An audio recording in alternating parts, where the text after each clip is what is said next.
మహిళలు అన్ని రంగాల్లో సమానత్వం కోసం పోరాడుతున్న నేటి రోజుల్లో తెలంగాణ ప్రభుత్వం ఒక చారిత్రాత్మక అడుగు వేసింది.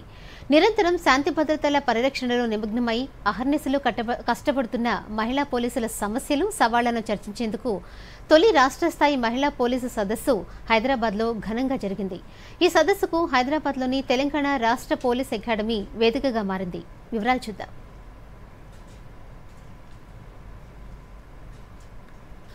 ఆకాశంలో సగం, అవనిలో సగం, అవకాశాల్లో సగం. ఈ నినాదంతో మహిళా పోలీసులు తమ స్థానాన్ని సుస్థిరం చేసుకుంటున్నారు. అయినప్పటికీ వారి ప్రయాణంలో ఎన్నో సవాళ్లు, ఆటంకాలు ఎదురవుతున్నాయి. సమాన హక్కుల కోసం, సమాన అవకాశాల కోసం వారు పడుతున్న పోరాటం గురించి చర్చించేందుకు తెలంగాణ ప్రభుత్వం ఒక వినూత్న అడుగు వేసింది. ఆగస్టు 20 నుంచి 22 వరకు రాజ్ బహదూర్ వెంకటరామరెడ్డి తెలంగాణ పోలీస్ అకాడమీలో జరిగిన మొదటి మహిళా పోలీస్ సదస్సు ఒక చారిత్రాత్మక ఘట్టంగా నిలిచింది. మొదటి రోజు మహిళా శిశు సంక్షేమ శాఖ మంత్రి డాక్టర్ సీతక్క ఈ సదస్సును ప్రారంభించారు. 3 రోజుల పాటు జరిగిన ఈ కార్యక్రమంలో దాదాపు 400 మంది మహిళా పోలీస్ అధికారులు, కానిస్టేబుల్ నుంచి డీజీ స్థాయి వరకు పాల్గొన్నారు. ఈ సదస్సు తమ గొంతును వినిపించేందుకు, తమ సమస్యలను పంచుకునేందుకు, మెరుగైన భవిష్యత్తు కోసం సిఫార్సులను రూపొందించేందుకు ఒక వేదికగా మారిందన్నారు. మహిళా పోలీస్ అధికారులు తమ వృత్తి జీవితంలో ఎదుర్కొంటున్న సవాళ్లను ఈ సదస్సులో బహిరంగంగా చర్చించారు. ఉద్యోగం, కుటుంబ జీవితాన్ని సమతుల్యం చేయడం ఒక పెద్ద సవాల్గా మారడం, గర్భం దాల్చిన సమయంలో యూనిఫామ్ సరిపడకపోవడం, ఆరోగ్య సమస్యలు, నెలవారీ సమస్యలకు సంబంధించిన సౌకర్యాల కొరత, విధుల్లో ఉన్నప్పుడు వాష్రూమ్లు, నాప్కిన్లు వంటి ప్రాథమిక సౌకర్యాలు లేకపోవడం, ఇవన్నీ మహిళా పోలీసులు ఎదుర్కొంటున్న రోజువారీ సమస్యలు. ఈ సమస్యలు వారి పనితీరును, మానసిక ఆరోగ్యాన్ని ప్రభావితం చేస్తున్నాయి. ఇవి పరిష్కరించేందుకు సదస్సుల్లో 5 గ్రూపులుగా విభజించి చర్చలు జరిగాయి.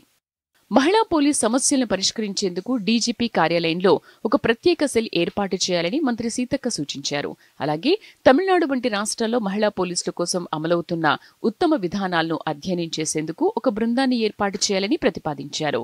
ఈ సదస్సులో చర్చించిన అంశాల ఆధారంగా ఒక సమగ్ర జెండర్ పాలసీ డాక్యుమెంట్ తయారు చేయడం ఈ కార్యక్రమం ప్రధాన లక్ష్యం.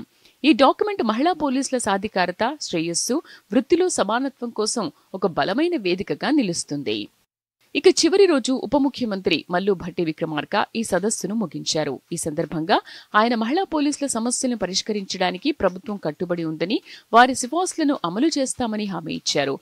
పోలీసు ఉద్యోగాల్లో లింగభేదం లేకుండా నియామకాలు జరుగుతున్నప్పుడు విధుల్లో కూడా సమానత్వం ఉండాలని, అందుకే మహిళ అనే పదాన్ని పోలీసు హోదా నుంచి తొలగించాలనే ప్రతిపాదనకు ఆయన మద్దతు తెలిపారు. ఈ సదస్సులో భాగమైనందుకు సంతోషంగా ఉందని బీబీనగర్ పిఎస్సిఐ విజయ అన్నారు. మహిళలు కూడా అన్ని ఉద్యోగాలు చేయగలరని నిరూపితమవుతోందన్నారు. మహిళా పోలీసులు కూడా అన్ని రకాల విధుల్లో పాలు పంచుకుంటున్నారని తెలిపారు. ఈ కాన్ఫరెన్స్కి రావడము మేము చాలా హ్యాపీగా ఫీల్ అవుతున్నాము. అండ్ స్టేట్ కాన్ఫరెన్స్లో మేము కూడా వన్ ఆఫ్ ద మెంబర్ అవ్వడము అండ్ మా అదృష్టం కూడా ఫీల్ అవుతున్నాము. ఈ కాన్ఫరెన్స్ యొక్క ముఖ్య ఉద్దేశం ఏంటి అంటే, మహిళలు కూడా దేనికి తక్కువ కాదు. మనం మహిళలు కొన్నిసార్లు ఉద్యోగాలు చేసేటప్పుడు నేను మహిళని, నేను ఇది చెయ్యలేను, నాకు దీంట్లో కన్సెషన్ ఇవ్వండి అని అడుగుతూ ఉంటారు. జనరల్గా ప్రతి డిపార్ట్మెంట్లో ఉంటాయి, పోలీస్ డిపార్ట్మెంట్లో కూడా ఉంటాయి. అదేవిధంగా ఈ సమావేశం యొక్క ముఖ్య ఉద్దేశం ఏంటి అంటే, మహిళలు కూడా నేను దీంట్లో తక్కువ కాదు, నేను అన్ని ఉద్యోగాలు చేయగలను, జెంట్స్ లేడీస్ ఉద్యోగంలో ఎక్కడ తేడా ఉండకూడదు. ఈ సదస్సులో మహిళా పోలీసుల సమస్యలపై చర్చ జరిగిందని యాదగిరి పిఎస్లో పనిచేస్తున్న రూపశ్రీ తెలిపారు. మహిళా పోలీసులకు ఎదురయ్యే సమస్యలను ఉన్నతాధికారుల దృష్టికి తీసుకెళ్లే అవకాశం దక్కిందన్నారు.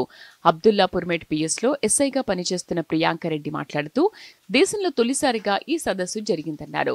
ఉమెన్ పీసీ, ఎస్ఐ అని లేకుండా చూడాలని సదస్సులో చర్చ జరిగిందన్నారు. జనరల్గా ఇప్పుడు ఉమెన్ పోలీస్ ఆఫ్ ఈ డిపార్ట్మెంట్లో ఉన్నప్పుడు బయట యూనిఫామ్ వేసుకోవడానికి చాలామంది ఏమనుకుంటారో, ఇన్లాస్ కానీ లేదంటే బయట సొసైటీ ఏమనుకుంటారో అని చాలామంది భయపడుతున్నారు. సో ఆ అపోహలన్నీ పోగొట్టుకోవడానికి ఉమెన్ ఎంత అంటే లైక్ ఈ డిపార్ట్మెంట్లో ఉంటే మీకు బెనిఫిట్స్ ఏంటి, ఎంత గర్వంగా మీరు బయట చెప్పుకోగలుగుతారు అని తెలియజేయడానికి మేము ఒక వేదికగా ఇది తీసుకుంటున్నామండి. మేడం ముందుండి ఈ కాన్ఫరెన్స్కి ఆర్గనైజ్ చేయడము, దానికి మేమందరం కూడా దీంట్లో పార్టిసిపేట్ చేయడము, సో ఈ ప్రాబ్లమ్స్ అని చెప్పుకోవడం కూడా మాకు నిజంగా సంతోషంగా ఉంది. ఇవన్నీ మేము కూడా అన్ని అవకాశాల్లో ముందుండాలి. అది ఏదైనా సరే, ఈవెన్ ఎస్హెచ్ఓ డ్యూటీస్లో కానీ ప్రతి విషయంలో కూడా అన్ని విషయాల్లో ఉమెన్కి తక్కువ ప్రియారిటీ ఇస్తున్నారు అన్న ఉద్దేశంతో మెయిన్గా ఇది పెట్టడం జరిగింది. అండ్ దట్టు ఉమెన్ మెన్ ఇందులో కేటగరైజేషన్ ఎక్కువ జరుగుతుంది ప్రతి విషయంలో. అంటే ఇప్పుడు సబ్ ఇన్స్పెక్టర్ కూడా women sub inspector, women PC అట్లా అనేది భేదభావం అనేది ఎక్కువ కనిపిస్తుంది. సో అదే అనేది లేకుండా ఉమెన్ పీసీ, ఉమెన్ ఎస్ఐ అనేది లేకుండా పీసీ ఎస్ఐ అనే ఆ ఉద్దేశంతో ఉమెన్ అనేది కంప్లీట్గా వర్డ్ అనేది తీసేయడం కోసం ఇది జరిగింది. ఈ 3 రోజుల సదస్సు మహిళా పోలీసుల గొంతుకకు ఒక శక్తివంతమైన వేదికగా నిలిచింది. తమ సమస్యలను బహిరంగంగా చర్చించడం, పరిష్కారాలను సూచించడం ద్వారా వారు తమ స్థానాన్ని గట్టిగా నిలబెట్టుకున్నారు. ఈ సదస్సు కేవలం ఒక చర్చ కాదు, ఇది మహిళా పోలీసుల సాధికారతకు, వారి శ్రేయస్సుకు, సమానత్వానికి ఒక బలమైన అడుగు. Bureau report, Doordarshan news.